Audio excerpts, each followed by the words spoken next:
Members of Congress are unusually busy right now for the beginning of a recess. The House Intel issuing subpoenas, working on hearings about Trump's Ukraine scandal, while Senate Majority Leader Mitch McConnell emerged today. Interesting.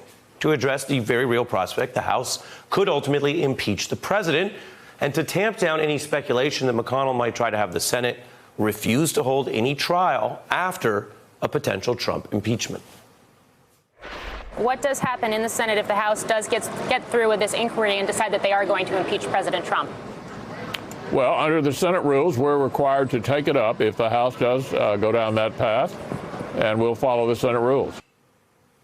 Follow the rules. Now, that would be bad news for any Trump allies who might have hoped McConnell would try to find a way to protect Trump from the Senate trial if it occurred. Now, there is a very rare and momentous thing we're talking about here. It's a scene that captivates the nation when you have an intense debate on the propriety and criminality of a sitting president. The Sergeant at Arms will make the proclamation. Hear ye, hear ye, hear ye. All persons are commanded to keep silent on pain of imprisonment while the Senate of the United States is sitting for the trial of the articles of impeachment exhibited by the House of Representatives against William Jefferson Clinton, President of the United States. That's what it looks like. McConnell making news by saying that kind of trial is unavoidable if the House impeaches President Trump. Now, here's your fact check. He's mostly correct.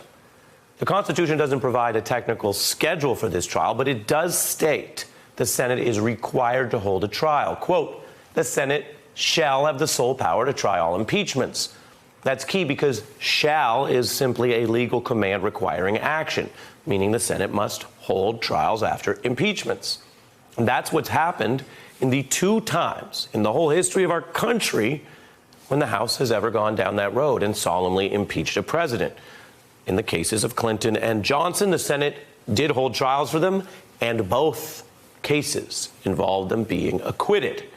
As for McConnell's reference to the rules, the Senate maintains a set of rules for these type of impeachment trials. They were updated last in 1986, and they do provide a schedule for mandatory impeachment, noting even in the event the Senate fails to sit as scheduled for consideration of articles of impeachment, it can go ahead and adopt an order fixing the time for resuming such consideration. So it's not just Mitch McConnell saying it. We're showing you the rules here that support him being right.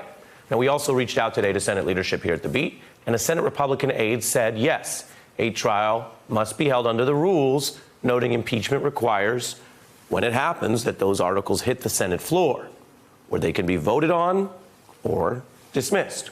Hey, I'm Ari Melber from MSNBC. You can see more of our videos right here, or better yet, subscribe to our YouTube channel below. You could have been anywhere in the world, but you're here with us, and we appreciate that.